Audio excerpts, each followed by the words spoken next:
तो दुनिया की कई सभ्यताओं और संस्कृतियों में कुछ ऐसी समानताएं देखने को मिलती हैं जो ये बताती हैं कि वे या तो सनातन धर्म से निकली हैं या उनका आपसी संपर्क बहुत पुराना और गहरा रहा है। ऐसा ही एक उदाहरण है जापान का शिंटो धर्म और भारत का हिंदू धर्म। जी हाँ, ये दोनों ही परंपराएं हजारों वर्षों से चली आ रही हैं और आध्यात्मिकता, प्रकृति पूजा और देवताओं की अवधारणाओं में अद्भुत समानता रखती हैं। आइए विस्तार से जानते हैं कि शिंटो धर्म क्या है, इसके अनुयायी कौन है, उनकी परंपराएं क्या है और ये धर्म हिंदू धर्म से कितना और कैसे जुड़ा हुआ है। साथ ही जानेंगे कि वहाँ कैसे इस्लाम अपने पैर पसार रहा है। लेकिन उससे पहले कृपया हमारे चैनल को सब्सक्राइब अवश्य कर दीजिए। जापान यानी उगते सूरज की धरती, अंग्रेजी में इसे land of the rising sun कहा जाता है। एशिया के एकदम पूरब में बसा ये देश 4 बड़े और कई छोटे टापुओं से मिलकर बना है। होन्शु, होकाइडो, क्यूशु और शिकोकू। जापान की राजधानी टोक्यो है जो दुनिया भर के शहरों में जानी जाती है। जापान की जीडीपी करीब $5 ट्रिलियन यानी दुनिया की चौथी सबसे बड़ी अर्थव्यवस्था है। ये देश अंतरिक्ष में रॉकेट भेजने से लेकर रोबोट से खाना बनवाने तक हर चीज में अव्वल है। जापान ही वो देश है जहां दुनिया की सबसे तेज बुलेट ट्रेन शिनकानसेन चलती है। इस देश में टेक्नोलॉजी, एआई और रोबोट्स की हर जगह भरमार है। खैर, बात करें जनसंख्या की तो जापान की कुल आबादी है करीब 12.3 करोड़ है, जिसमें शिंटो धर्म जो हिंदू धर्म की तरह ही है, इसकी बात हम बाद में करेंगे। इसकी आबादी जापान में 8 करोड़ 4 लाख है। वहीं बौद्ध जो हिंदू धर्म की शाखा है, उसकी आबादी जापान में लगभग 4 करोड़ 5 लाख है। वही ईसाई 20 लाख तो मुस्लिम 5.5 लाख है। जी हाँ, लेकिन जापान को अब तक लोग एक ऐसा देश मानते रहे हैं जहां मुसलमान बहुत कम है, यानी अल्पसंख्यक है। लेकिन अब हालात बदल रहे हैं। आजकल वहां मुस्लिमों की तादाद बड़ी तेजी से बढ़ रही है। आंकड़े बताते हैं कि पिछले 10 साल में जापान में मुसलमानों की संख्या 2 गुनी से भी ज्यादा हो गई है। इसी के साथ वहां मस्जिदों की संख्या में भी जोरदार बढ़ोतरी देखी गई है। और तो और मुस्लिमों के लिए कब्रगाहें यानी कब्रिस्तान भी बड़ी तादाद में बनने लगे हैं। सूत्रों का कहना है कि पूरे पूर्वी एशिया में इस्लाम सबसे तेजी से जापान में ही फैल रहा है। साल 2010 में जहां मुस्लिम आबादी 1,10,000 थी, वहीं 2050 में ये तादाद बढ़कर 3,50,000 हो गई। कहा जा रहा है कि जापान सरकार ने विदेशों से मजदूरों और छात्रों को खींचने के लिए कई सहूलियतें दी हैं। इन सहूलियतों का फायदा उठाते हुए मुस्लिमी देशों से आए छात्र जापान की रित्सुमेकन एशिया पैसिफिक यूनिवर्सिटी में पढ़ाई कर रहे हैं और साथ साथ होटल में काम करते हैं, मछली पकड़ने वाली नौकाओं पे काम करते हैं और कई जहाज बनाने वाली फैक्ट्रियों में भी काम करते हैं। दूसरी तरफ बहुत सारे मुस्लिम मजदूर भी जापान आते हैं और धीरे धीरे वहीं बसने की कोशिश करते हैं। लेकिन अब जब आबादी बढ़ी है तो मस्जिदें भी बढ़ी हैं। आज जापान में 110 से ज्यादा मस्जिदें हैं, जबकि 2001 में सिर्फ 24 मस्जिदें थी। साथ ही हलाल मांस और खाना बेचने वाली दुकानों की भी बाढ़ सी आ गई है।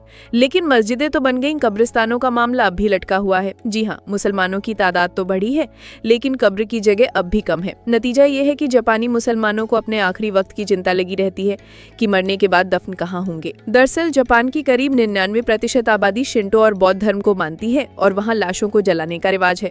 लेकिन इस्लाम में तो दफनाया जाता है। अब ऐसे में कब्र के लिए जमीन मिलना अपने आप में बड़ी चुनौती है। जापान में कई इलाकों में स्थानीय लोगों के विरोध की वजह से कब्रिस्तान बनाना मुश्किल हो गया है। कई जगहों पर तो स्वास्थ्य और सफाई के नाम पर दफनाने पर रोक भी लगा दी गई है। ये जापान की कोई छोटी मोटी दिक्कत नहीं है। इस्लाम अब जापान की पारंपरिक बौद्ध और शिंटो संस्कृति को धीरे धीरे चुनौती देने लगा है। मुसलमानों की बढ़ती संख्या, मस्जिदें, मदरसे, कब्रिस्तान, हलाल मार्केट, ये सब आने वाले टकराव का इशारा दे रही हैं। अगर वक्त रहते इस पर ध्यान न दिया गया तो जापान के लिए खतरा बढ़ सकता है। और सबसे चौंकाने वाली बात यह है कि जापान कोई पिछड़ा या गरीब देश नहीं है। वहाँ के लोग ना अनपढ़ हैं ना भूखे हैं, फिर भी मुसलमानों की आबादी वहाँ इतनी तेजी से बढ़ रही है। इसका मतलब साफ है, ये शिक्षा और गरीबी की वजह से नहीं बल्कि एक साजिश के तहत हो रहा है। मुसलमान सिर्फ तादाद बढ़ाकर जापान की जमीन और रुतबे पर कब्जा करना चाहते हैं, मस्जिद के नाम पर, कब्र के नाम पर। अब समय आ गया है कि जापान को चीन या इजराइल की नीति अपनानी चाहिए ताकि इस इस्लामी बढ़त को रोका जा सके। और भारत के हिंदुओं को भी इस हालत से सबक लेना चाहिए। हमारे देश में तो मुसलमानों की तादाद वैसे ही इंडोनेशिया और पाकिस्तान के बाद तीसरे नंबर पर है। आज जापान में मुसलमान जो अब भी वहाँ बहुत थोड़े हैं, पूरा देश अपने कब्जे में लेने का सपना देख रहे हैं। फिर सोचो भारत में जो करोड़ों में है उनका इरादा क्या होगा। इसलिए भारत और दुनिया के सभी गैर मुस्लिम देश और उनके असली नागरिकों को अब जागना पड़ेगा, क्योंकि इस्लामी आक्रामकता कब्र खोदने से शुरू होकर कब्रिस्तान तक नहीं रुकेगी। मस्जिदें, मदरसे, हलाल मांगना, शरिया लागू करवाना, ये सब इस्लामी विस्तार के अलग अलग हथियार हैं। खैर, बात करें सनातन धर्म की तो जापान में हिंदू धर्म की तादाद बहुत कम है, लेकिन विदेशी प्रवासियों, खासकर भारतीयों, नेपालियों, श्रीलंकाइयों और कुछ बांग्लादेशियों की वजह से जापान में हिंदू धर्म जिंदा है और धीरे धीरे फैल भी रहा है। जी हाँ, और भूलिएगा मत, बौद्ध धर्म जो हिंदू धर्म की ही शाखा है, वो जापान का दूसरा सबसे बड़ा धर्म है। लेकिन Japan Tokyo, Yokohama, Osaka, Kawasaki, Nagoya इन शहरों में सबसे ज्यादा हिंदू बसे हुए हैं। वही जैसा कि हमने आपको बताया कि शिंटो जापान का एक पारंपरिक धर्म है जिसका शाब्दिक अर्थ होता है देवताओं का मार्ग। इसे जापान की मूल आस्थाओं में से एक माना जाता है और इसके अनुयायी जापान के मूल निवासी होते हैं। यही वो धर्म है जो बिल्कुल हिंदू धर्म जैसा है। जी हाँ, आज जापान में लगभग 9 से 10 करोड़ लोग खुद को शिंटो धर्म का अनुयायी मानते हैं। हालांकि जापान की अधिकांश जनसंख्या बौद्ध भी है, परंतु सांस्कृतिक रूप से लगभग हर जापानी शिंटो परंपराओं का पालन करता है। शिंटो घर मुख्यतः जापान में पाया जाता है और जापान के हर कोने में शिंटो मंदिर हैं, जिन्हें श्राइन कहा जाता है। शिंटो में हजारों देवताओं या आत्माओं को पूजा जाता है, जिन्हें कामी कहा जाता है। ये प्रकृति की आत्माएं होती हैं, जैसे पर्वत, नदियां, सूर्य, चंद्रमा, वर्षा, हवा, अग्नि आदि। हर कामी के लिए एक विशेष श्राइन होता है। लोग वहां जाकर प्रार्थना करते हैं, चढ़ावा चढ़ाते हैं और झुककर नमस्कार करते हैं। शिंटो धर्म में कोई एक ईश्वर नहीं होता, बल्कि अनेक कामियों की पूजा होती है। इनमें से कुछ प्रमुख हैं, जैसे अमातेरासु, ये सूर्य की देवी हैं। जापान के सम्राट इन्हें अपने पूर्वज मानते हैं और ये शिंटो धर्म की सबसे प्रमुख देवी हैं। फिर सुसानो, ये समुद्र और तूफान के देवता है। फिर इनारी, इन्हें शिंटो लोग धन और समृद्धि के देवता मानते हैं।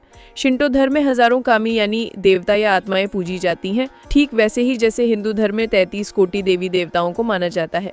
हर प्राकृतिक तत्व को देवता माना जाता है, जैसे सूर्य, चांद, नदी, पर्वत, पेड़, बिल्कुल वैसा ही जैसे हमारे यहाँ सूर्य देव, गंगा माँ, पर्वतराज, वट वृक्ष। शिंटो धर्म के मूल में है प्रकृति के साथ सामंजस्य। जैसे हम पीपल, तुलसी, नदी, धरती माता की पूजा करते हैं, वैसे ही वे झरने, पर्वत, समुद्र, वृक्षों की पूजा करते हैं। जैसे हिंदुओं के घर में देवघर होता है, वैसे ही जापानी घरों में कामिदाना नाम का छोटा सा पूजा स्थल होता है। उनके यहाँ भी पवित्रता ही धर्म का पहला नियम है, ठीक जैसे हमारे यहाँ शौच, स्नान, शुद्धि। हिंदू धर्म में हम पिंडदान, श्राद्ध, तर्पण करते हैं, ठीक वैसे ही शिंटो में भी पूर्वजों की आत्मा को सम्मानित करने के लिए विशेष पूजा होती है। शिंटो मंदिरों को जापानी भाषा में जिंजा कहा जाता है, जिसका मतलब होता है देवताओं का घर। और जापान में लगभग 80,000 से ज्यादा शिंटो मंदिर है। हर गांव, हर मोहल्ला, हर पहाड़, हर नदी के पास कोई ना कोई कामी यानी देवता का मंदिर होता है। शिंटो मंदिर की शुरुआत होती है एक विशाल द्वार, तोरी गेट से, जैसे हमारे मंदिरों में गोपुरम होता है। मंदिर में प्रवेश करने से पहले शुद्धिकरण के लिए जलपात्र तमीज हुआ होता है। लोग वहां हाथ और मुंह धोते हैं, जैसे हम गंगा जल या चरणामृत से शुद्ध होते हैं। मंदिर में घुसते ही लोग बड़ी घंटी बजाते हैं ताकि कामी यानी देवता का ध्यान खींच सके। वो 2 बार ताली बजाते हैं, एक बार झुकते हैं, फिर हाथ जोड़ते हैं, बिल्कुल जैसे हम मंदिर में प्रार्थना करते हैं। देवता को प्रसाद या भोग चढ़ाते हैं, जैसे चावल, नमक, फल, ठीक वैसे ही जैसे हम नैवेद्य में फल, मिठाई, पंचामृत, दूध चढ़ाते हैं।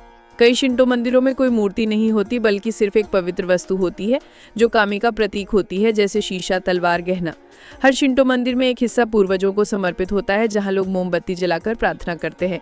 शिंटो मंदिरों में लोग पेड़ पर कागज पर लिखी मन्नतें बांधते हैं या लकड़ी की पट्टी पर इच्छा लिखते हैं, जैसे हमारे यहाँ पीपल पर धागा, त्रिवेणी पर मन्नत। शिंटो में कर्म, आत्मा और प्रकृति को सबसे अहम माना जाता है। जैसा हम मानते हैं कि जो जैसा करेगा वैसा पाएगा। शिंटो मंदिरों में पुजारी सफेद या लाल किनारे वाले वस्त्र पहनते हैं, जैसे सनातन में ब्राह्मण या देवी अनुष्ठानों में लाल चुनरी होती है। इतना ही नहीं, ओमामोरी नाम का तावीज या रक्षा कवच भी दिया जाता है, जैसे हमारे यहाँ रक्षा सूत्र या हनुमान चालीसा का लॉकेट। शिंटो से जुड़े लोग अपने जीवन में इजे श्राइन और फुसीमी इनारी जैसे पवित्र स्थलों की यात्रा करते हैं, जैसे हमारे 4 धाम, अमरनाथ, काशी। वहीं इनके त्योहार भी बिल्कुल हमारे ही तरह हैं, जैसे शोगात्सु नववर्ष उत्सव 1 जनवरी को मनाया जाता है, जैसे हमारा दीपावली या विक्रम नववर्ष। सेत्सुबुन एक शुद्धिकरण पर्व है, जिसमें लोग बीज यानी सोयाबीन फेंकते हैं और कहते हैं, बुरी आत्माएं बाहर जाओ, अच्छाई अंदर आओ, बिल्कुल जैसे हम होलिका दहन में बुराई का नाश करते हैं। उबोन पूर्वजों की आत्माओं के सम्मान में मनाया जाता है, जिसमें घर में दीप जलाए जाते हैं और आत्माओं का स्वागत किया जाता है, बिल्कुल जैसे पितृपक्ष दीपावली पर दीपदान। तानबाता जैसे हम गणेश चतुर्थी, शिवरात्रि, करवा चौथ पर विशेष प्रार्थनाएं करते हैं, वैसे ही इस दिन जापानी लोग रंगीन कागज पर अपनी मन्नतें लिखते हैं और बांस पर टांगते हैं। ऐसे में सवाल आता है कि क्या इनका इतिहास सनातन धर्म से जुड़ा है? तो शायद हाँ, क्योंकि 100 ईसा पूर्व और 600 ईस्वी में जब बौद्ध भिक्षु और व्यापारी भारत से जापान पहुंचे तो साथ में वेदों और संस्कारों की छाया भी ले गए। धीरे धीरे वहां बौद्ध धर्म पहला और फिर शिंटो जैसी शाखाएं बनी। अब भले ही जापान के शिंटो लोग खुद को हिंदू या सनातनी ना मानते हों, पर उनके रीति रिवाज, पूजा पद्धति, त्योहार, सोच सब हमें बार बार ये बताते हैं कि शिंटो कोई अलग धर्म नहीं बल्कि सनातन संस्कृति की एक भूली हुई लेकिन जीवित शाखा है। जिस दिन उन्हें खुद ही एहसास हो गया कि उनके देवता, पूजा, जीवन दर्शन भारत की सनातन भूमि से जुड़े हैं, शायद वही दिन होगा जब जापान और भारत आध्यात्मिक रूप से फिर से एक हो जाएंगे। तो दोस्तों, कैसी लगी वीडियो नीचे कमेंट में बताएं, साथ ही वीडियो को ज़्यादा से ज़्यादा शेयर करें एवं ऐसी ही रोचक जानकारियों को लगातार जानने के लिए सब्सक्राइब करें हमारे चैनल को और घंटी भी बजा दें। तो मिलते हैं अगली वीडियो में। जय हिंद, जय भारत।